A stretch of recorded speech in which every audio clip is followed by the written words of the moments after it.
여러분 안녕하십니까? 기획특집 인천 수소 연료전지 포럼의 진행을 맡은 김남우입니다. 21세기는 다양한 분야에 있어서 변혁의 시대로 일컬어집니다. 그중에 가장 대표적인 분야가 친환경 에너지, 또 그중에서도 수소 산업이 단연 선두라고 할 수 있는데요.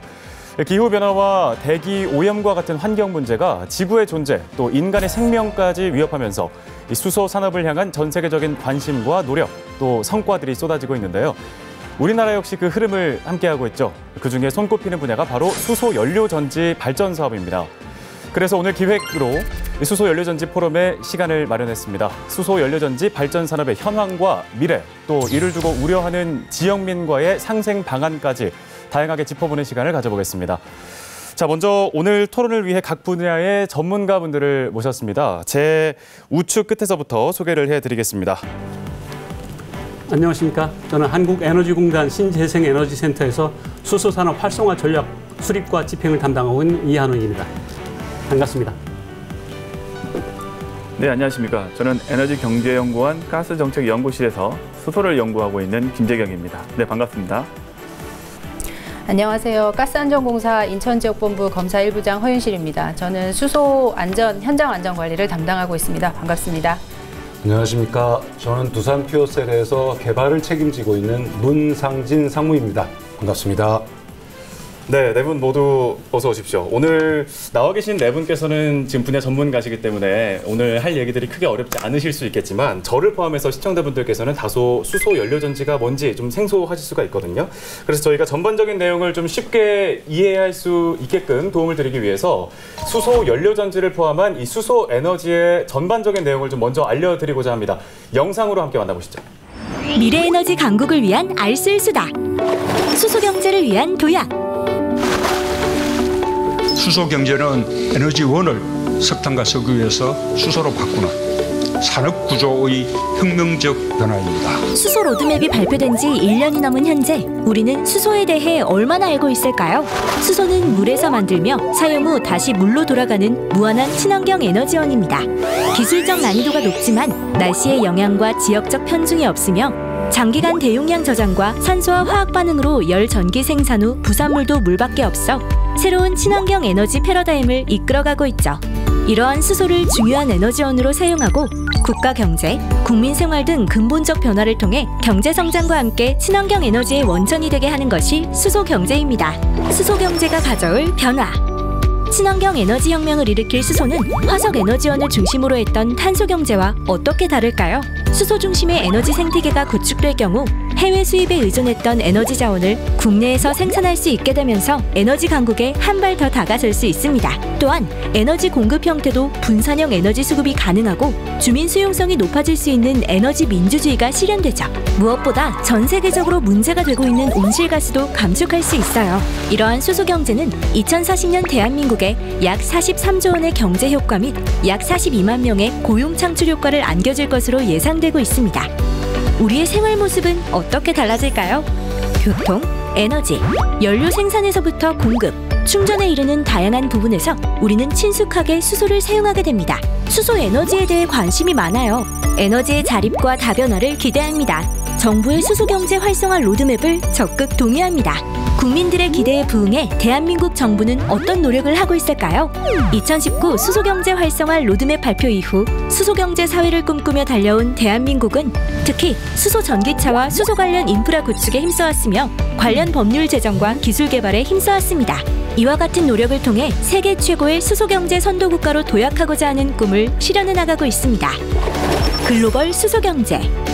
수소경제로의 전환은 우리나라뿐 아니라 이미 글로벌 경제에도 영향을 미치고 있습니다. 2018년 맥킨지에 따르면 2050년 수소산업은 연 2.5조 달러의 부가가치와 누적 3천만 개의 신규 일자리를 창출할 것으로 예측되고 있는 가운데 미국을 비롯한 유럽 선진국 등에서는 수소 관련 연구와 법률 제정을 마련하고 있습니다.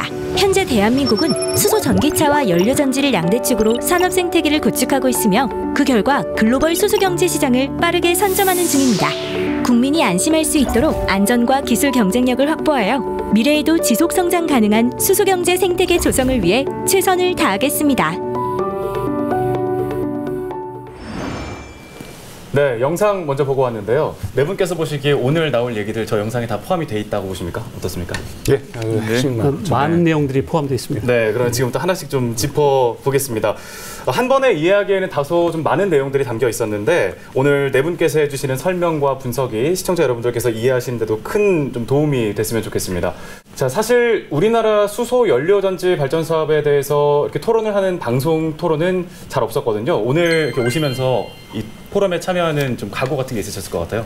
일단 많은 이야기들이 오고 가고 있죠. 그 뭐 전 세계가 어떻게 변하고 있다, 정부가 어떤 계획을 세웠다 하는데 중요한 것은 그것이 나의 이야기인가, 그것이 중요한 것 같습니다. 그럼 오늘 저는 그 나의 이야기가 되도록 좀 도움을 드리고 싶습니다. 그 수소 경제를 추진하는 과정에서 많은 분들이 우려도 많이 하시고 걱정도 많이 하시더라고요. 근데 이제 거의 대부분의 이런 우려나 걱정들은 잘 모르시기 때문에 우회했던 것 같습니다. 그래서 사실 저희 같은 전문가들이 해야 될 책무 중에 하나는 그런 분들에게 잘 설명해 드려야겠다라는 건데, 사실은 저희도 이제 항상 느끼는 거지만 저희가 항상 익숙한 언어로 이렇게 이야기하다 보면 오늘 이제 시청하시는 분들도 잘 못 알아들으실 말씀들이 많으실 것 같아요. 그래서 오늘은 좀 제 역할은 제 생각으로는 대단히 쉽게, 제가 좀 초등학교 딸이 있거든요. 네. 초등학교 딸이 이해할 수 있는 수준으로 한번 설명을 해보도록 좀 노력하겠습니다. 네, 정확하고 친절한 정보 기대해 보겠습니다. 다음으로 부장님께서는 어떠셨습니까? 네, 저는 국민들이 수소에 대해서 너무 막연하게 불안감을 가지고 계신데 수소의 위험성과 안전에 대해서 좀 더 정확하게 설명드리고자 합니다. 저는 개발자 입장에서는 저희가 예전에 이제 21세기 초부터 수소 경제 얘기가 나오다가 좀 사실은 좀 아픈 기억이 있었습니다. 그 당시에는 기술적인 성숙도도 좀 떨어지고 어떤 경제성 확보하는 부분에서도 좀 문제가 있어서 현실 속에 침투하는 수소 경제라는 게 현실화되지는 못했는데 이제 드디어 그 시대가 왔구나라는 생각을 하고 그 기쁨에 충만해서 개발을 하고 있습니다. 그래서 오늘 제가 기회가 된다면 저희가 어떤 것들을 개발을 해서 우리 경제에 기여를 할 수 있는지 뭐 등등을 좀 설명할 수 있었으면 좋겠습니다. 네, 우리 현실에 다가오고 있는 수소 경제에 대한 이야기 오늘 기대가 됩니다. 수소 경제에 포함된 분야가 사실 정말 여러 가지가 있을 텐데요. 좀 크게 봤을 때 우리나라의 수소 경제 혹은 또 수소 산업이라고 하는 게 잘 알고 있는 수소차, 또 수소 충전기, 그리고 오늘 집중적으로 다루게 될 수소 연료 전지라는 게 있습니다.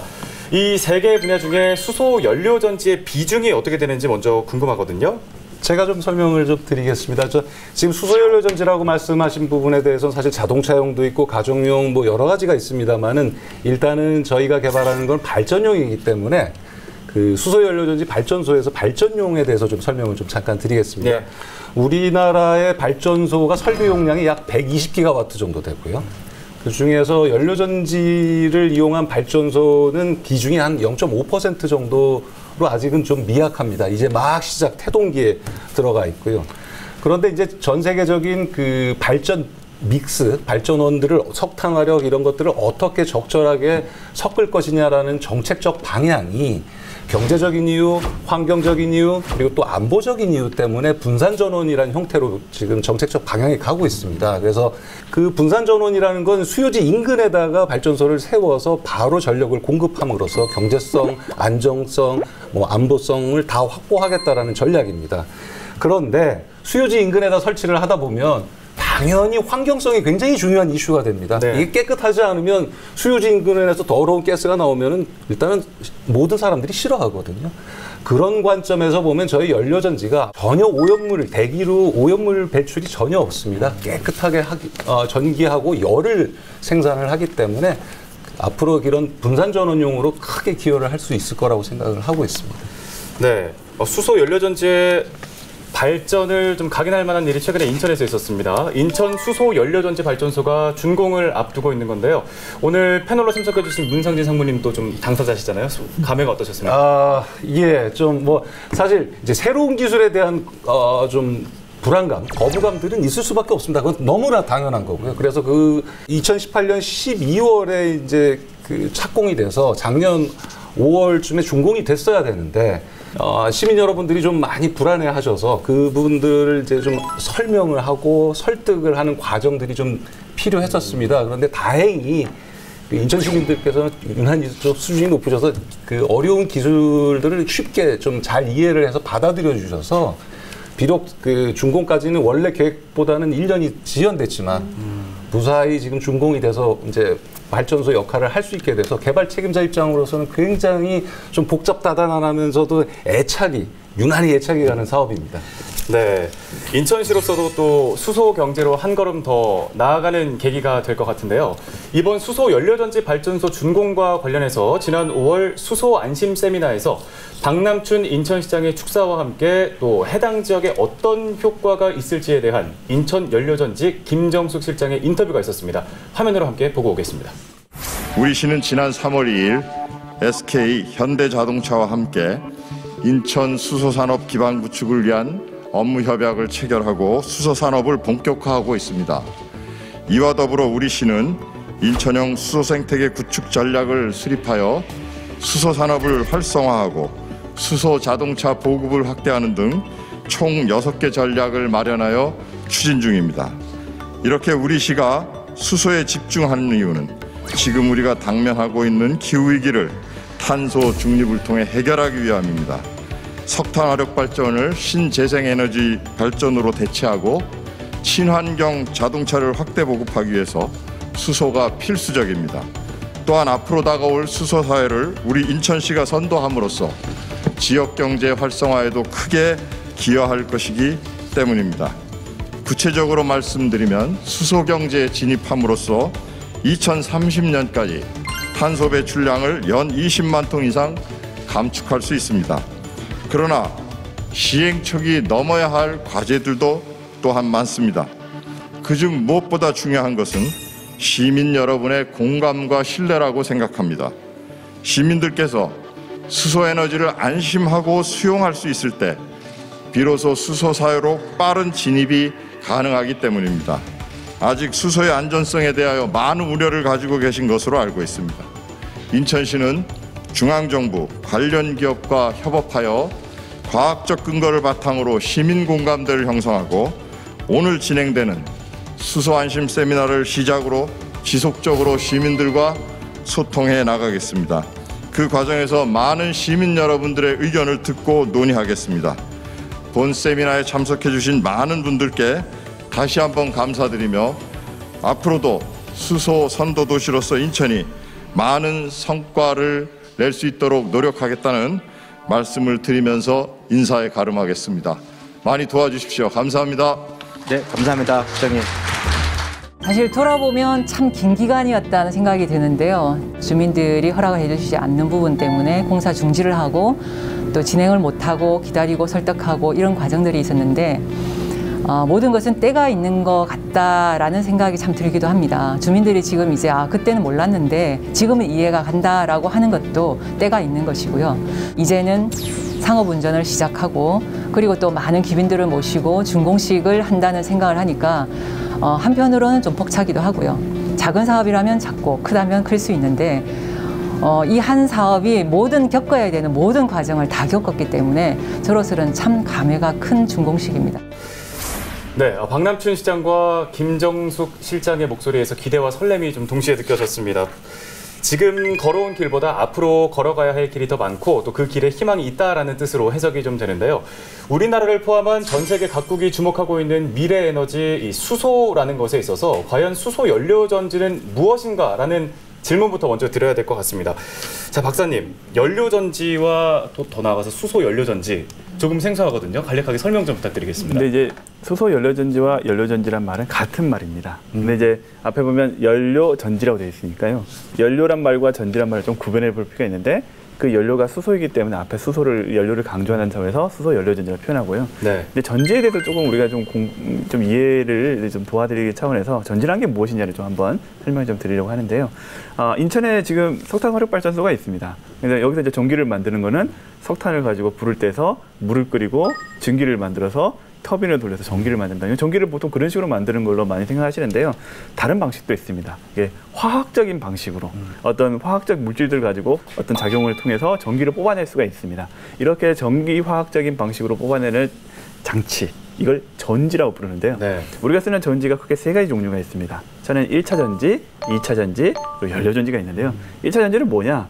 AA 또는 트리플 A라고 되어 있는 건전지. 이게 네. 1차 전지입니다. 이건 한 번 쓰고 버리는 전지죠. 2차 전지는 충방전이 가능한 썼다가 또 다시 또 충전했다 쓸 수 있는 스마트폰 안에 들어있는 전지가 2차 전지입니다. 그럼 연료전지는 거의 비슷한 개념이에요. 이런 전지들처럼 화학을 통해서 전기를 뽑아내는데 차이가 있다면 연료를 넣어서 그 연료는 수소를 넣어서 우리가 전기를 만드는 장치, 이렇게 이해해 주시면 될 것 같습니다. 네, 수소를 투입해서 전기를, 에너지를 만드는 장치라는 말씀이신 거죠? 잘 알겠습니다. 오늘 다루게 될 이 수소 연료 전지도 종류가 좀 여러 개가 있을 것 같아요. 쓰임이나 종류가 좀 어떻게 분류가 됩니까? 우리 저 건전지를 뜯어보신 적 있으세요? 어릴 때? 없습니다. 없으시죠? 저는 궁금해서 뜯어봤어요. 네. 그 안에 보면 뭐 이상한 액체가 들었습니다. 우리가 이 액체를 전해질이라고 부르는데 이 전해질의 종류에 따라서 다양한 종류의 우리가 연료전지가 있습니다. 대표적으로 이제 고분자 전해질 연료전지, 또는 인산황 연료전지, 융용 탄산염 연료전지, 고체 산화물 연료전지, 알칼리 연료전지, 뭐 기타 등등의 연료전지가 꽤 많이 있습니다. 여러분들이 쓰고 있는 스마트폰 또는 노트북을 충전하는 데 쓰는 파워팩 같이 만들어 쓸 수가 있습니다. 작게도 쓸 수 있고요. 뭐 드론이라든가 이런 것도 충전할 때 쓸 수 있고, 조금 더 크게 만들면 자동차에 넣을 수 있습니다. 그러니까 자동차에 들어가서 연료전지가 들어가서 움직이는 자동차, 이 차를 우리가 수소차라고 부르는 거죠. 근데 이거보다 좀 더 규모를 키우면 집에 있는 보일러처럼 쓸 수 있습니다. 이게 집에서 전기도 만들고 이게 열도 만들어서 보일러처럼 쓸 수가 있습니다. 최근에 창원 같은 데는 재밌는 사례가 대중목욕탕에서 이걸 쓰고 있습니다. 그래서 전기도 쓰시고, 그리고 여기서 말하는 열을 가지고 또 온수도 데워서 쓰시는 이런 것도 요즘 많이 나오고 있고요. 오늘 이제 주제가 되는 이제 발전용 연료전지라는 거는 이거보다 좀 더 규모를 키워서 큰 전력을 만들어낼 수 있는 연료전지를 말합니다. 특수한 조건에서 작동하고 대신에 고효율로 전기를 만들어낼 수 있는 장치다라고 이렇게 말씀드릴 수 있을 겁니다. 네, 보통 수소 연료 전지라고 하면 친환경 기술이다라고 생각을 하는 경우들이 많은데, 지금 말씀해 주신 이런 원리들에서 좀 그 이유를 찾아볼 수가 있을까요? 전통적으로 스팀 터빈이나 가스 터빈 돌리는 경우에는 이제 연소를 하면서 거기서 나온 열을 이용해서 터빈을 돌리는데, 이게 태운다라는 순간 저희 굉장히 제일 싫어하고 민감해하는 부분들, 대기질 오염, 대기 오염이 있고 질소 산화물이라는 것들이 생기고, 그 질소 산화물이 결합해서 대기질 오염이 어쩔 수 없는 상태가 됩니다. 그런데 이제 연료전지의 경우에는 전기화학 반응이라는 걸 하기 때문에 연소가 없기 때문에 질소 산화물 자체가 나오질 않고요. 나오질 않다 보니까 깨끗하게 전기하고 깨끗하게 열을 생산합니다. 이게 제가 후단 부분을 좀 더 강조하고 싶은데, 지금까지 저희들은 깨끗한 전기 생산에만 아무래도 좀 주로 포커싱을 했던 것 같아요. 근데 저희 에너지 사용 패턴을 보면 전체 에너지의 한 40% 이상이 사실은 열을 만들기 위해서 사용하고 있습니다. 네. 그렇다면 깨끗한 열은 어떻게 만들 것이냐를 우리 이제 환경을 고려한다면 고민을 해야 되는데, 그 지점에서 연료전지가 아주 훌륭한 답이 될 수 있다. 그래서 친환경이다라고 말씀을 드릴 수 있습니다. 네, 잘 들었습니다. 현재 국내 수소 연료전지 발전소가 이제 하나씩 들어서고 있는데요. 국내 연료전지 기술이 어디까지 왔는지도 궁금합니다. 박사님 한번 짚어주시죠. 정부에서 이제 수소 경제 활성 로드맵을 만들게 되고, 그리고 이제 연료전지를 이제 키우자라고 했었던 가장 근본적인 이유는 이 산업이 앞으로 우리나라의 수출을 주도할 수 있는 상품이 될 수 있다. 그리고 우리가 이제 앞으로 수출 효자 상품으로서 우리나라의 경제 성장에 이끌어가는 어떤 원동력이 될 수 있다. 이런 관점에서 접근했습니다. 그리고 그 목표를 세계 시장 점유율 1위. 가령 차량용 같은 경우 쓰이고 있는 이제 약간 우리가 이제 발전소보다는 좀 더 작은 규모의 연료전지 같은 경우는 우리나라의 지금 수소차가 전 세계에서 가장 한 번 주행하면 가장 먼 거리 600km를 갈 수 있는 가장 성능이 좋은 가장 많이 팔린 차가 지금 되어 있고요. 발전형 연료전지 같은 경우도 사실 우리 오늘 저 두산에서 문선인 상무님도 오셨지만 세계의 발전형 연료전지 시장에서 탑 3 안에 우리나라 기업이 좀 들어 있습니다. 네, 그 정도의 기술력을 가지고 있고요. 원래 연료전지라는 분야는 이제 우주 항공 분야가 발전한 나라에서 먼저 개발했기 때문에 뭐 독일이나 미국이나 이런 나라들 발전했고, 특히 미국이 아직은 발전한 나라인데 우리나라의 기술 격차는 약 거의 미국 수준의 한 90% 정도까지 따라간 것 같고요. 조금만 열심히 하면 뭐 이건 또 충분히 커버할 수 있고 상당한 기술력을 가지고 있다, 이렇게 말씀드릴 수 있을 것 같습니다. 네, 지금 선도 국가로서 잘 자리매김하고 있는 상황을 설명을 해주셨는데, 두산 퓨어셀 몇 번 언급을 해주셨거든요. 지금 당사자께서도 현장에 나와 계신데 좀 더 자세하게 설명 좀 해주실까요? 저희가 2014년에 이제 사업 출범하면서 처음에는 100% 수입품이었습니다. 부품들이 국내에 저희 그 부품을 공급할 수 있는 업체들이 전혀 없었고요. 한마디로 이제 불모지 상태였죠. 이것들을 동시에 이제 국산화까지 연결을 할 거냐라는 부분들을 굉장히 고민을 하고 저희 회사에서 최고의 관심사였었습니다. 그래서 저희가 가진 기술들을 국내 업체들한테 이제 전수를 하면서 그게 이제 내재화가 시작됐고요. 처음에는 0%였던 것들이 지금은 협력업체가 300개가 좀 넘어가고 있습니다. 그 주요 업체들이 기술을 내재화해서 저희하고 같이 개발을 해서 지금 저희 제품에 들어오기 시작했고요. 그래서 국산화율이 98%가 됐습니다. 더욱 좀 고무적인 부분은 현재 저희가 개발해서 저희 국내 업체랑 같이 개발한 그 부품들이 이제 미국으로 거꾸로 역수출하기 시작할 올해 말부터 역수출을 할 예정입니다. 그래서 이제 앞으로 이런 저희하고 같이 동반 성장했던 중소기업이나 중견기업, 즉 모든 부품업체들이 같이 저희하고 성장을 하면서 해외 시장으로 자체 기술로 진출할 수 있을 것이다라는 기대감이 아주 큽니다. 네. 그런 그 좀 보충 설명을 드리면 산업화라는 측면에서 보면 두산의 성공 사례는 굉장히 본받을 만합니다. 그린 산업, 특히 수소연료전지, 태양광, 풍력 이런 것들을 정부가 적극적으로 투자하는 이유는 결국은 우리나라의 산업을 새로운 산업을 일으키자 하는 것이고 그런 측면에서 보면 그 그냥 보급 시장만 넓히는 것이 아니라 그 생태계를 구축하고 국산화 비율을 높이고 그래서 우리 일자리가 늘어나고 기업이 또 활성화된다면 그것이 사실은 정책의 최고의 성과고 목표이죠. 네.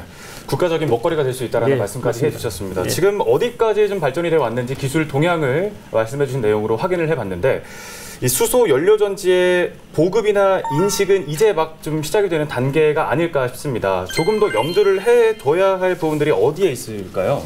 국가적 차원에서는 이제 기술 개발 지원을 좀 더 할 필요가 있다고 생각이 드는 것 같습니다. 또 하나는 이걸 통해서 생태계도 조성을 좀 해야 됩니다. 네. 아직은 이제 생태계가 조성이 아직은 미숙한 단계라는 생각이 들고 여기에 대한 많은 지원이 좀 필요할 것 같고요. 근데 사실은 이제 이걸 좀 넘어서 저는 솔직히는 좀 대국민 인식 개선을 관련된 노력들이 좀 필요하지 않을까라고 생각이 드는 것 같습니다. 많은 이제 분들을 만나면서 항상 말씀드리는 게 이건 거의 위험하지 않다. 뭐 이런 이야기들 말씀을 드리지만 걱정을 많이 하시더라고요. 근데 이분들의 걱정의 가장 근본적인 이유는 제 생각으로는 익숙하지 않음에서 보는 것 같습니다. 석유나 도시가스도 위험하기는 마찬가지입니다. 그래서 폭발 위험도 있지만 아무도 걱정을 하지 않습니다. 우리 도시가스 쓸 때도 그냥 뭐 밸브 잘 잠그고 다니고 뭐 이렇게 하면 다 할 수 있다. 그러니까 우리가 그 위험을 관리하고 통제할 수 있다는 신념이 생기고 믿음이 생기다 보면 익숙해져서 이제 두려움이 없어지는데 수소는 한 지가 얼마 안 됐습니다.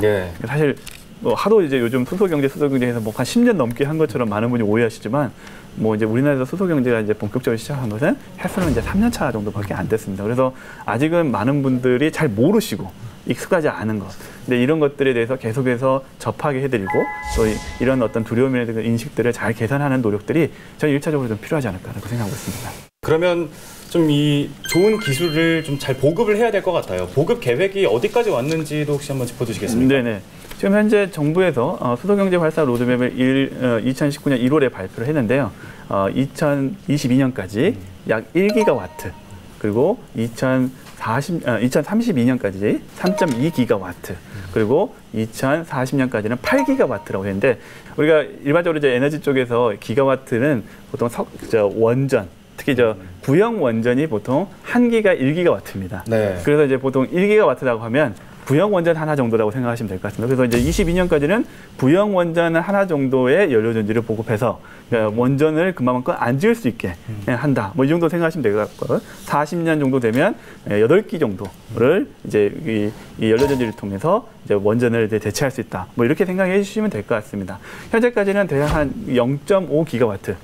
그 정도, 그러니까 원전 반 개 정도 우리나라에서 지금 보급이 됐다라고 말씀드릴 수 있을 것 같고요. 특히 이제 경기하고 인천 지역에 상당히 지금 많이 최근까지도 많이 보급이 됐습니다. 그럴 수밖에 없는 게 경기 인천에 사람들이 많이 사시고 또 여기에 전력 수요도 많기 때문에 이제 우리 집 주변에 들어올 수 있는 분산형 전원이라는 차원에서 인천과 경기 지역에 상당히 많이 들어와 있습니다. 여기 더 나가서 최근에 이제 이 연료전지를 하겠다는 사업자들이 워낙 많아서요. 지금 허가 건수만 한 4기가와트가 되고 있는데요. 여기에 대한 관심은 상당히 뜨겁다는 점, 이 점을 좀 말씀드리고 싶습니다. 얘기를 나누다 보니까 아직 수소 연료전지 발전을 정착시키기 위해서는 좀 해야 될 일들이 더 많이 남아 있는 것 같습니다. 정부에서 좀 지원을 해줘야 될 부분들도 있는 것 같고 국민 인식 개선들도 필요할 것 같은데요. 그럼에도 불구하고 수소 연료전지가 계속해서 발전해 나가고 있는 방향으로 가고 있다는 것이 확인이 됐습니다. 그렇다면 왜 수소 연료전지인가라는 물음에 대해서 필요성 또 당위성을 좀 찾아봐야 될 것 같은데 어떻게 보고 계시는지 좀 설명 부탁드리겠습니다. 이현우 시장님. 앞에서 이제 환경적인 이유로 여러 가지 이유로 이제 수소 연료전지가 보급이 필요하다는 필요성 말씀하셨고, 저는 왜 인천 시민에게 왜 필요한가 이걸 좀 말씀드리고자 합니다. 집적화 단지 사업이라는 것이 있습니다. 집적화 단지 사업이라는 게 무엇이냐면 지자체가 주도하는, 즉 인천시가 주도하는 연료전지 발전 사업을 하게 될 경우에 RPS 사업이라는 것이 있는데, RPS 사업에서 주는 REC를 0.5를 더 가중치를 더 인정해 드립니다. 그러면 거기서 나오는 수익을 가지고 시가 시민들의 에너지 복지 향상을 위해서 쓸 수 있는 재원을 확보하게 되거든요. 그러니까 환경 개선이라든지 에너지 분산형 전원의 확보, 이런 여러 가지 경제적인 효과뿐만 아니라 시민들이 직접 체감할 수 있는 이익이 생긴다는 측면에서 이제 우리의 현실, 나의 현실로 다가올 수 있다는 것을 좀 말씀드리고 싶습니다. 네, 정부가 수소 경제 활성화 로드맵에서 지금 연료전지 보급을 계획한 것도 이러한 연장선으로 볼 수가 있겠습니까? 아, 맞습니다.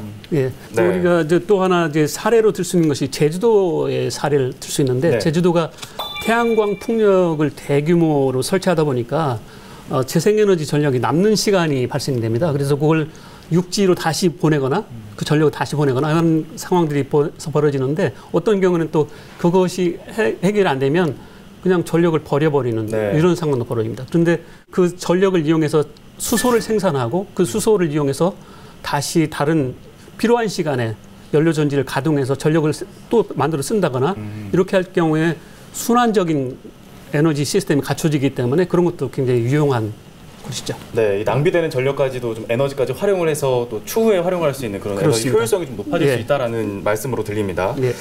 김재경 박사님께서 생각하시는 이 수소 연료전지의 구축 또 활성화의 필요성은 어디에 있다고 보십니까? 우리나라에 기본적으로 전력을 공급하는 시스템은 사실은 전력을 사용하는 사람들하고 생산하는 사람들이 분리가 되어 있습니다. 네. 주로 이제 우리나라는 경남이라든가 또는 뭐 충청권도 마찬가지로 뭐 이렇게 이쪽에 석탄 화력 발전소가 중심이 돼서 또는 원전이 중심에서 생산을 하고 대규모 송전 방식으로 주로 많이 사용하시는 곳이 경기 인천에 사시는 분들이잖아요. 예. 그러니까 대규모 송전 방식으로 이렇게 공급을 하게 됩니다. 근데 이제 예전에도 한번 이제 논란이 됐던 것처럼 밀양 같은 곳에서 송전탑이 들어오는 곳에서 사람들이 대단히 반대를 많이 하셨죠. 그분들의 입장도 이해가 됩니다. 이게 대규모 송전탑이 들어오면 자신들의 건강에 영향을 미칠 수도 있고 뭐 경관도 안 좋기 때문에, 그래서 이제 가능하면 이제 앞으로는 이제 우리나라에서도 이제 대규모 송전탑을 설치하는 이런 시스템에서 벗어나서 가능하면 이제 집 주변에서 근처에서 대신에 친환경적인 전기를 생산해서 바로 그냥 공급해주는 방법, 이런 식으로 이제 우리가 에너지 정책을 지금 가고 있고요.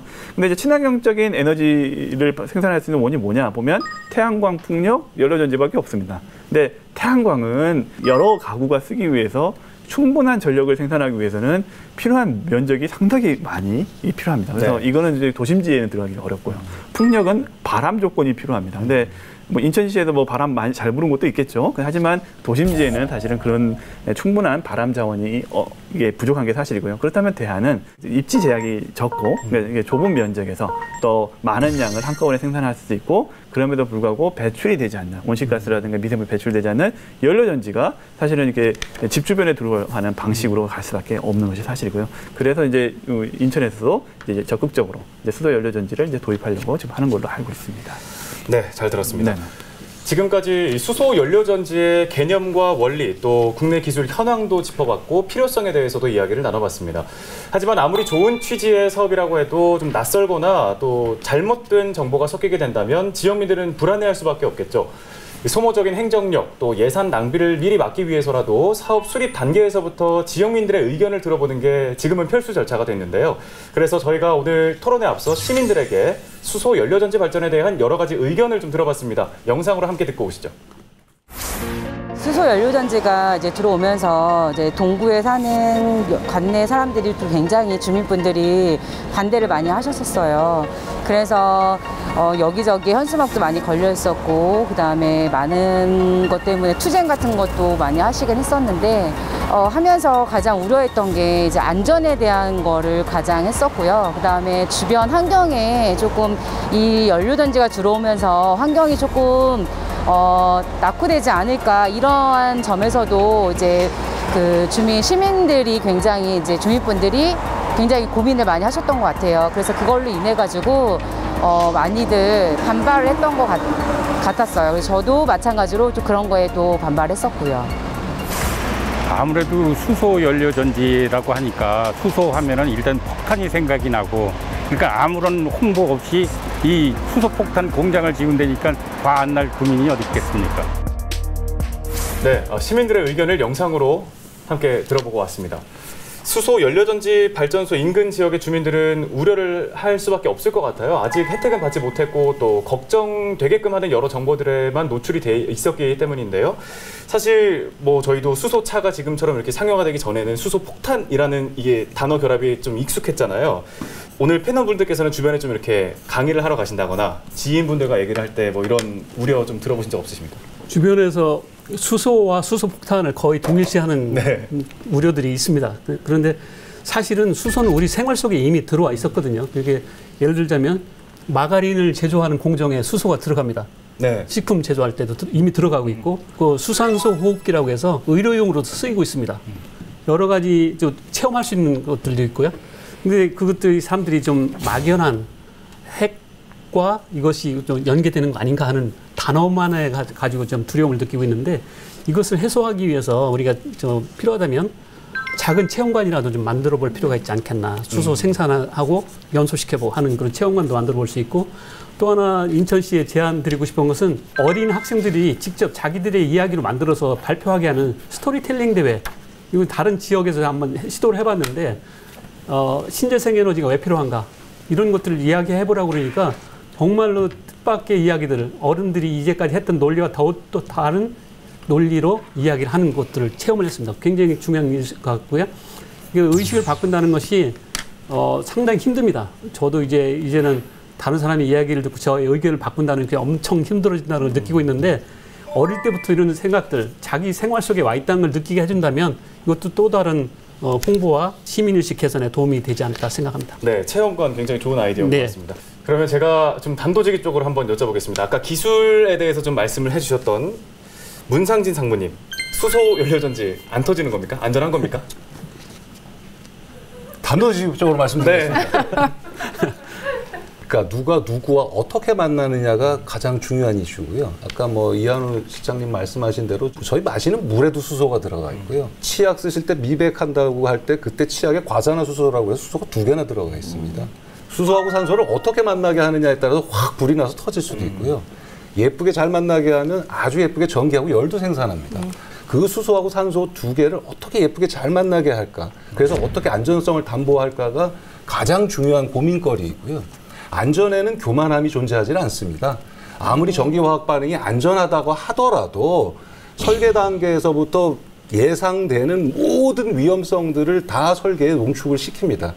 그런데 그냥 단순히 저희 기술로만 농축시키는 게 아니라 여러 가지 국제 기준이 있습니다. 저희 대한민국에서도 가스안전공사에서 요구하는 안전규격이 있고, 미국 규격, 유럽 규격, 일본 규격, 이런 규격, 안전규격을 맞춰서 설계를 하고요. 그러니까 전체적으로는 저희가 4단계의 안전을 담보를 하는데, 이게 처음에 첫 설계 단계에서 그런 식으로 해서 안전을 담보합니다. 그 다음에 이제 제작 단계에서 저희가 공장에서 제작을 하는데, 제작을 한 다음에도 계속 검사를 합니다. 중간중간 검사를 하고 완제품 상태에서도 또 한 번 검사를 합니다. 그래서 제작 단계에서 검사하면서 안전성을 담보를 하고요. 현장에 설치한 다음에 그 다음에는 이제 국가의 몫이 되는 부분이 있습니다. 국가 정부기관에서 나와서 설치 후에 이게 제대로 설치가 되고 운영이 되는지 인증을 받습니다. 테스트 후에. 그걸로 끝나는 게 아니라 운전을 하면서 마지막 4단계인데 운영을 하는 과정 중에 매 4년에 한 번씩 다시 안전검사를 받습니다. 그럼에도 불구하고 저희 기기 제작사 입장에서는 저희 기기에 굉장히 많은 그 센서들이 있는데요. 조금만 이상 신호가 들어오면 바로 셧다운 시켜버립니다. 근데 사실 셧다운 시키면 그만큼 전기가 생산되지 않기 때문에 저희 입장에서는 손해인데, 네. 안전과는 돈과 양보할 수 없는 관계라서 바로 셧다운을 시키고 점검을 합니다. 그리고 이상이 없다는 걸 확인하면 다시 운전을 시키고요. 다시 말씀드리지만 교만해서는 안 되겠지만 현 수준에서 안전하다고 감히 말씀드리겠습니다. 네, 상무님 말씀 잘 들었습니다. 그러면 이 과학적으로 조금 더 안전성에 대한 자세한 설명을 좀 듣고 싶거든요. 허윤실 부장님 말씀 한번 부탁드리겠습니다. 네, 수소는 가연성 가스라고 합니다. 한문으로 해서 연소가 되는 가스죠. 그래서 이제 폭발에 보통 연소하고 폭발 뭐 같은 개념으로 얘기를 하는데 이제 수소와 같은 가연성 가스가 공기 중에 혼합이 되면 일정 농도 이상의 농도에 도달을 하고 그 상황에서 점화원이 있을 때 연소나 폭발이 일어나는데 이 농도를 폭발 범위라고 합니다. 네, 수소는 폭발 범위가 다른 연료보다 많이 넓습니다. 도시가스, 가정용 연료로 사용하는 도시가스보다도 폭발 범위가 넓고 하지만 수소는 다행히도 모든 원소 중에서 가장 가벼운 기체이기 때문에 밀폐 공간이 아니고 개방 공간이라면 점화원이 생기지 않는 경우에 연소나 폭발로 이어지지 않습니다. 그래서 수소가 위험하지 않다고는 말씀을 못 드리겠지만 공기보다 가벼워서 누출 시에 환기가 잘 되면 화재나 폭발로 이어지지 않고 또한 그 수소 누출이나 화재 등에 대비해서 여러 2중, 3중의 각종 안전장치를 설치하고 있습니다. 그래서 문상무님이 말씀하신 것처럼 설계나 시공, 그다음에 운영상에 철저히 안전관리를 한다면 장점이 많은 친환경 에너지인 수소를 안전하게 사용할 수 있을 것이라고 생각이 됩니다. 네, 그런데 부장님, 이 앞서 시민 인터뷰에서도 좀 들어봤듯이 수소 하면은 폭탄, 바로 이렇게 연결짓는 분들이 아직도 좀 있으시거든요. 네네. 이 부분에 대해서는 위험성을 어떻게 좀 해소를 할 수 있을까요? 먼저 그 수소 폭탄에 대해서 먼저 설명을 드리도록 하겠습니다. 수소 폭탄은 그 중성자와 양성자로 이루어진 그 중순소가 장성자와 중성자 두 개가 이루어진 삼중수소와 만나서 플라즈마 상태로 약 1억 도씨 이상의 가열을 했을 때 핵융합 반응을 일으키면서 발생하는 그 엄청난 핵융합 에너지가 중성자의 운동 에너지로 나타나는 그 현상을 수소 폭탄이라고 합니다. 근데 우리가 지금 수소 연료전지 얘기를 하고 있고 수소 자동차 얘기를 하고 있는데 여기서 사용하는 수소는 공기 중에 산소와 반응해서 물이 생성이 되고 또 화학적인 원리로 해서 전기를 발생하는 그것입니다. 그래서 수소 전기차의 수소가 수소 폭탄에 사용되는 수소와는 전혀 다른 수소이고요. 수소 폭탄 반응을 일으키기 위해서는 자연 상태에서 1억 도씨 이상의 온도가 올라가야 되기 때문에 이건 결코 발생할 수 없는 현상이 되겠습니다. 네, 수소 폭탄에 사용하는 수소와 수소차 또 연료전지에 사용하는 수소는 완전히 다른 것이다 네네. 라고 말씀을 주셨습니다. 네, 수소 폭발이라고 하면은 최근에 수소 탱크가 폭발했었던 사고를 많은 분들이 기억을 하실 텐데요. 그렇다 보니까 더더욱 위험성이 증폭되고 우려도 커진 적이 있는데 이 설계, 시공, 운영 등의 여러 가지 과정에서 안전관리가 필수적이고 핵심적일 것 같습니다. 어떻습니까? 정부는 2019년 1월에 수소 경제 활성화 로드맵을 발표하면서 수소 안전 부분도 로드맵에 담았습니다. 그래서 우리가 친숙하게 사용하고 있는 천연가스 수준의 안전을 확보할 수 있도록 법적 근거를 마련하는 부분도 포함을 했고요. 수소 산업 전주기라고 하는데 생산, 저장, 운송, 이 활용 전반적인 부분에 대해서 안전성을 확보할 수 있도록 제도적인 기반을 마련하는 등 체계적으로 안전관리를 하고 있습니다. 또한 수소 충전소와 그다음에 부품, 시스템 등의 안전 기준을 국제 기준에 맞게 재개정해서요. 안전성 기준을 강화하고 있습니다.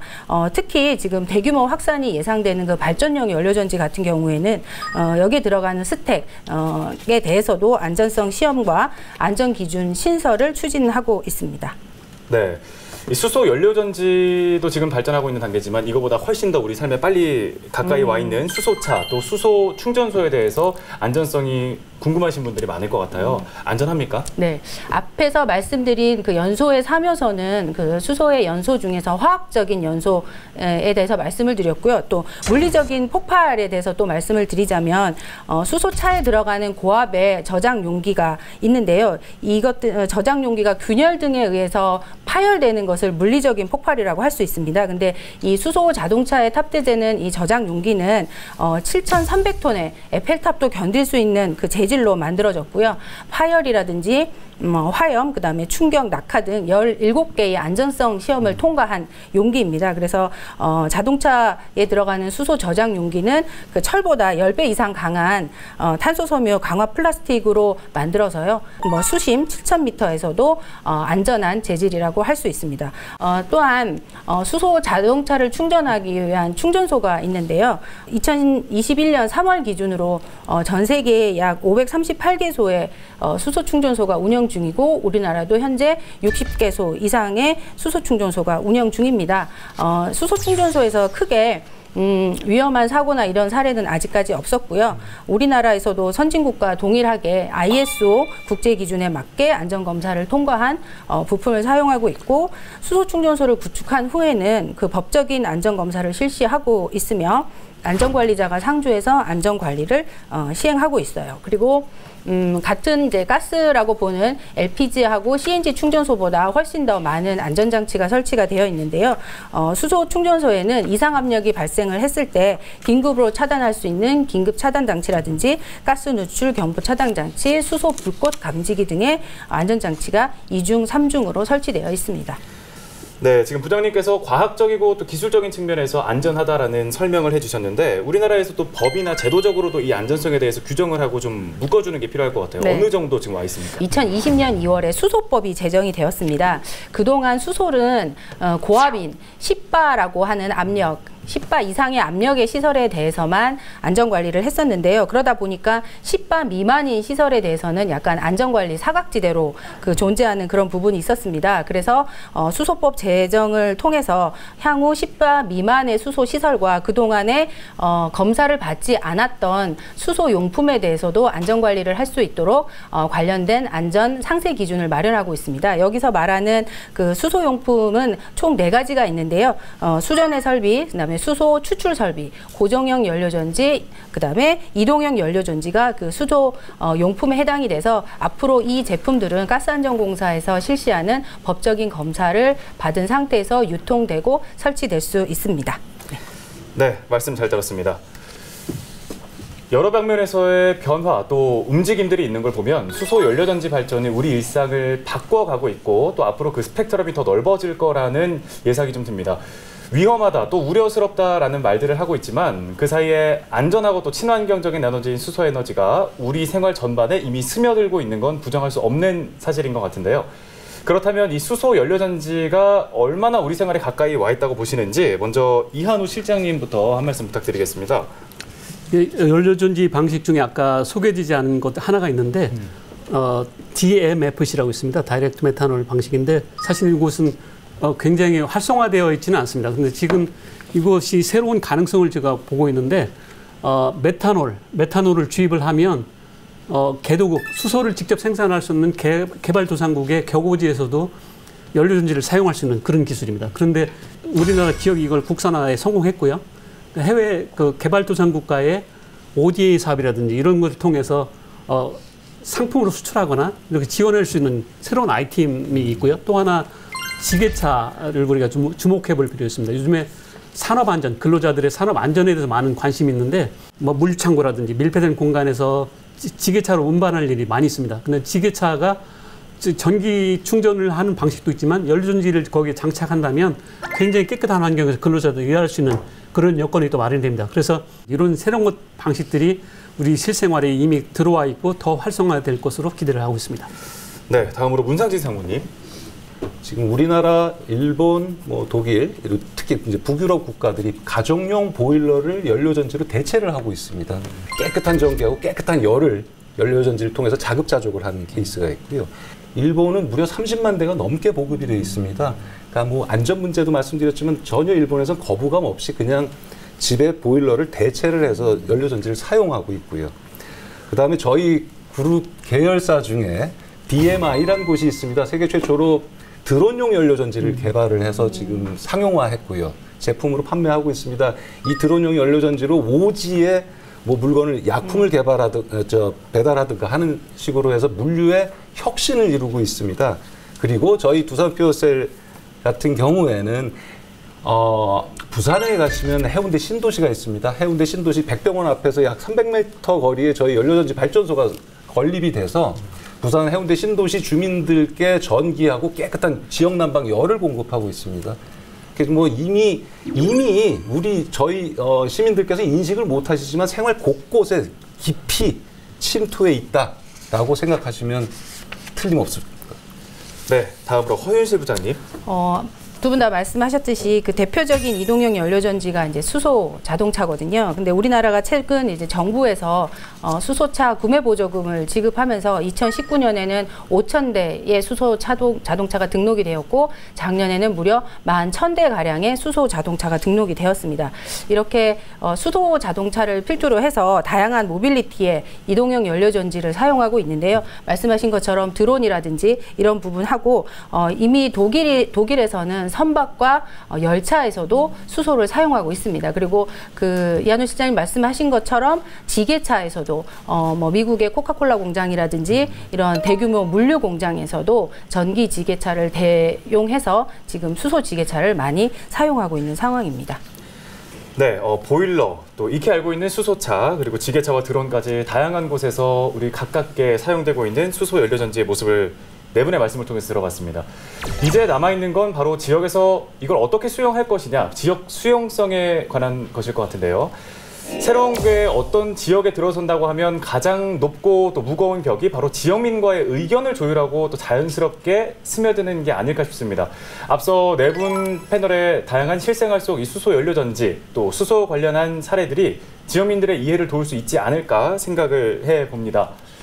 수소 연료전지 발전소 실무자 입장에서는 수소 경제, 수소 연료전지 발전 사업의 방향성을 어떻게 생각하고 있을지 궁금한데요. 앞서 잠깐 영상에서 봤던 이 인천 연료전지 김정숙 실장의 인터뷰로 다시 한번 들어보겠습니다.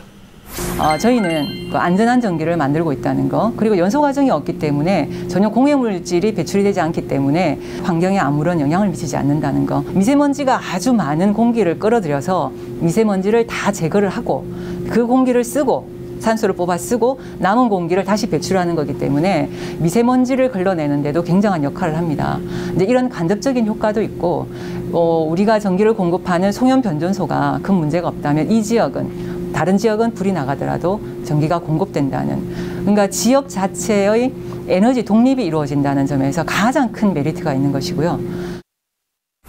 네, 이 수소 연료전지 발전의 순기능, 시대가 요구하고 있는 친환경적이고 안전하고 또 스마트한 삶을 완성할 수 있는 훌륭한 도구가 될 수 있다라는 부분인 것 같습니다. 하지만 아무래도 이 지역민들이 완벽하게 수용하기에는 여전히 거리가 좀 먼 것 같거든요. 서로의 요구만을 주장할 게 아니라 서로가 수용할 수 있는 대안이나 협상의 과정이 필요해 보이는데 어떻게 생각을 하시는지 네 분의 의견을 좀 자유롭게 들어보고 싶습니다. 인천시가 이렇게 굉장히 많은 노력을 하고 계시다는 것을 제가 직접 체험할 수 있었고요. 체감할 수 있었고, 또 하나 부탁드린다면 조금 더 낮게 시민들의 눈높이로 내려가서 설명해 주시면 좋겠고요. 공감대를 구하는 노력도 좋지만 시민들이 직접 체험할 수 있도록 백문이 불여일견입니다. 그렇게 체험할 수 있는 시설을 만들어 주신다면 훨씬 더 빠른 효과를 거둘 수 있지 않을까 기대합니다. 네, 이어서 김재경 박사님.